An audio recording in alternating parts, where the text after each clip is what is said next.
Quizá la mejor manera de definir a qué nos estamos refiriendo con todas estas propuestas de diseño curricular a partir de situaciones de aprendizaje que sean verdaderamente competenciales sea esta. Tenemos que hackear muchos de los procesos que venimos practicando. Tenemos que llevar a cabo una convolución en términos de la disciplina física, escoger un conjunto de señales y trasladarlas, traspolarlas a otro registro distinto, ¿no? Filtrarlas. En este caso, me refiero, tenemos que filtrar por esta consideración.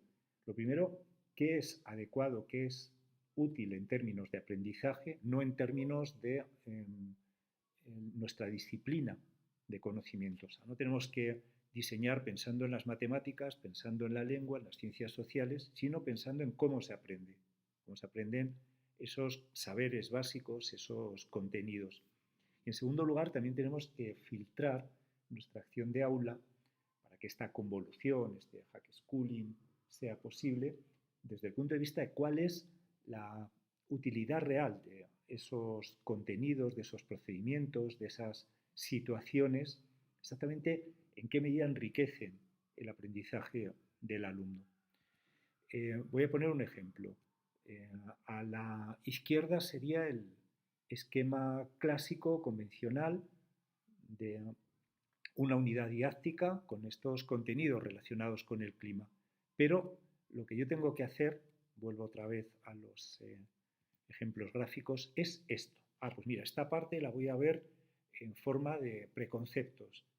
Este sería un esquema de desarrollo de esos contenidos epistemológicos, pero pensando en el punto de vista de cómo se aprenden, de cómo se enseñan, ¿no? Primero voy a empezar hablando de si diseminar sulfato de plata provoca lluvia o solo la acelera, es viable, es económicamente rentable, etc. Bueno, no voy a describir cada una de las correlaciones que existen entre esos saberes básicos y esa puesta en el aula, esa apuesta por el diseño de un itinerario de aprendizaje que realmente sea efectivo. Primero, al alumno le hago dudar de muchos de sus preconceptos, como si la lluvia fuera totalmente ajena a la intervención humana en cualquier caso, ¿no? O, por ejemplo, plantearle un caso problema. Porque si el máximo de calor hemos visto que se corresponde con el Ecuador, las temperaturas más altas, hasta 56 grados, se dan en el Valle de la Muerte, que está a 23 grados de latitud. En realidad eso es en el momento álgido del calor, pero en cambio durante la noche es fría, con lo cual la media sí sigue siendo más elevada en el Ecuador, ¿no? De tal manera que ahí el alumno pues, va a ir viendo otro tipo de factores, ¿no? La noción de reflexión del calor, de albedo de reflexión, etcétera. Mientras que también en la primera actividad vamos a ver el papel que tiene la precipitación, las temperaturas, etcétera.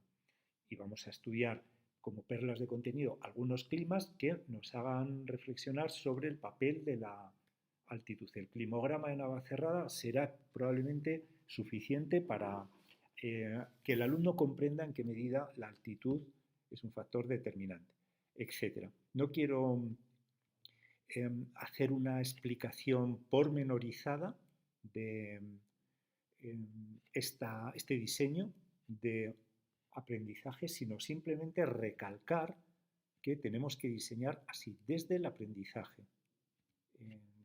Itinerarios que sean coherentes desde el punto de vista del alumno, poniendo en juego estas metodologías, aprender enseñando a otro, por supuesto inteligencias múltiples, aprendizaje cooperativo y también cambiando nuestro diseño tecnopedagógico, dotándolo de más herramientas tecnológicamente enriquecidas.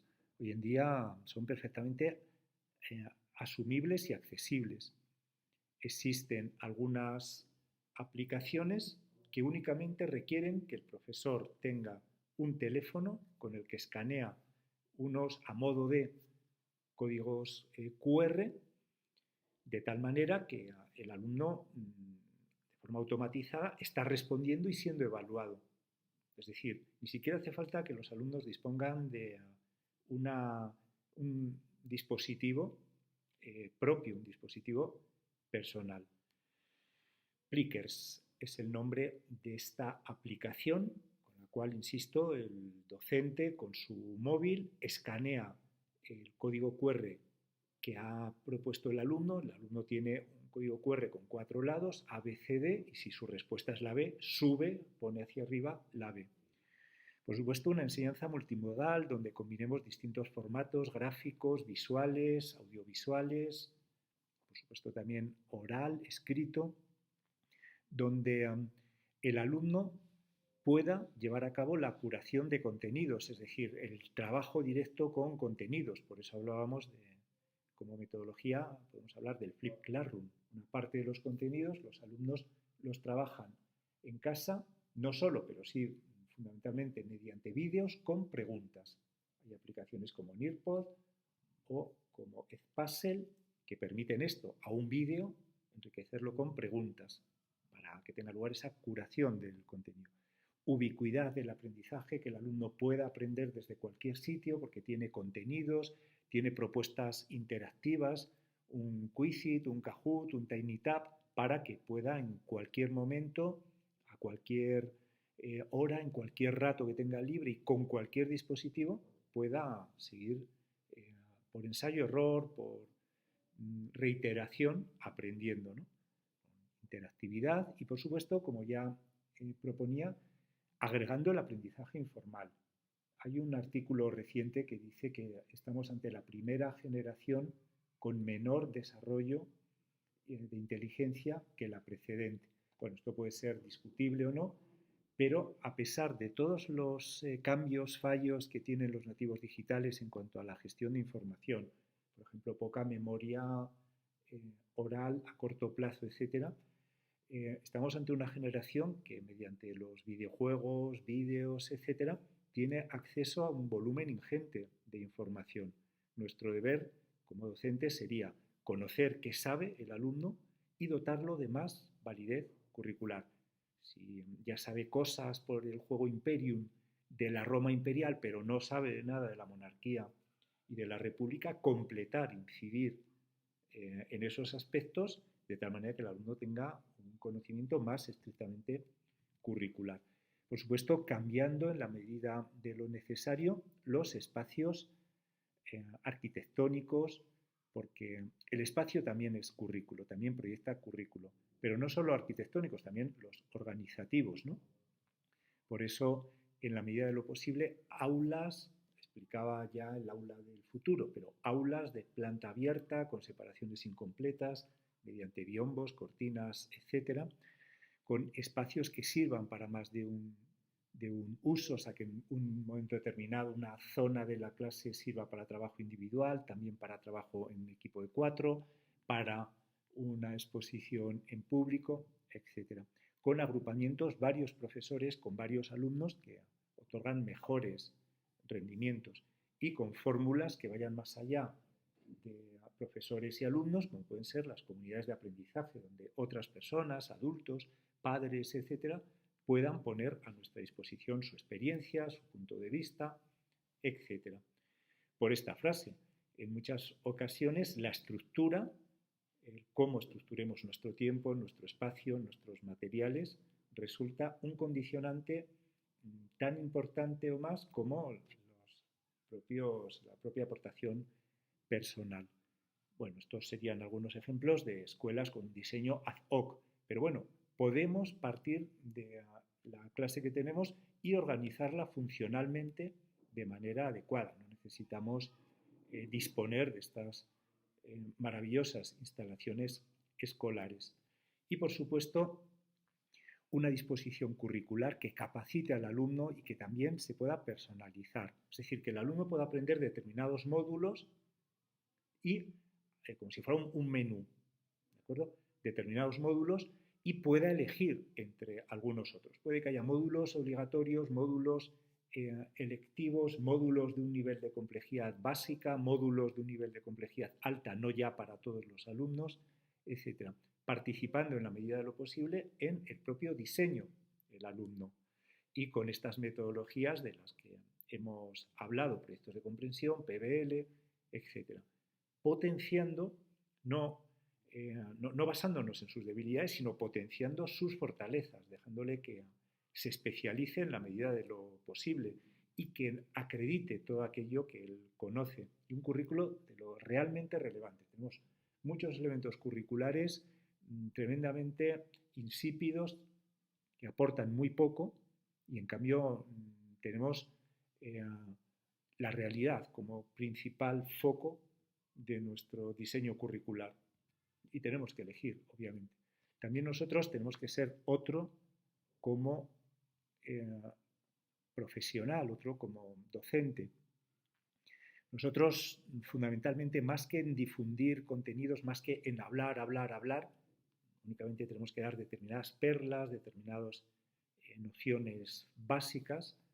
Tenemos que cifrar y centrar nuestro papel en seleccionar, generar recursos, ambientes de aprendizaje, en analizar también los datos. Tenemos que trabajar con ese Big Data. No estoy hablando de nada inaccesible, simplemente el Big Data que nos proporcionan las aplicaciones interactivas, ¿no? De cuánto tarda el alumno en mejorar, qué alumno mejora rápido, cuando ha repetido 3 veces un test, qué alumno no, etc. Y dedicarnos a todo aquello que no es mecanizable, prescindir de todo lo que sí podamos mecanizar. Nuestra labor fundamentalmente es estimular, promover, catalizar los aprendizajes, no tanto ser el centro, el protagonista, el que maneja toda la información, sino más bien el que la desencadena el aprendizaje. Y por tanto, tenemos cada vez que ser menos protagonistas directos y en cambio más diseñadores. Por supuesto, el alumno también tiene que adoptar un nuevo rol, sabiendo, siendo más omnisciente, pongo aquí, sabiendo cómo se aprende, por qué se aprende de una manera más que de otra, en cada una de las disciplinas qué es lo importante, cómo se estudia matemáticas, cómo se estudia lengua, cómo se estudia historia, etc. Y un aprendizaje con sentido, sabiendo que, por qué tengo que aprender algo, pero queriendo aprender también ese algo, no centrado en memoria a corto plazo, más bien concibiendo la clase como un taller donde se crea conocimiento. El alumno va con el mono puesto a generar él su propio conocimiento, haciendo la minería de su conocimiento, no simplemente quedándome de brazos cruzados mientras otro intenta enseñarme, eliminando todo lo que es insustancial, permitiendo al alumno que sea un experto y, como decía, implementando verdaderas tareas. Estos son algunos elementos, a la derecha aparecen dinámicas cooperativas, en la columna central, bueno, incluido también el Challenge-Based Learning, algunas de las metodologías y a la izquierda algunas de las propuestas de evaluación.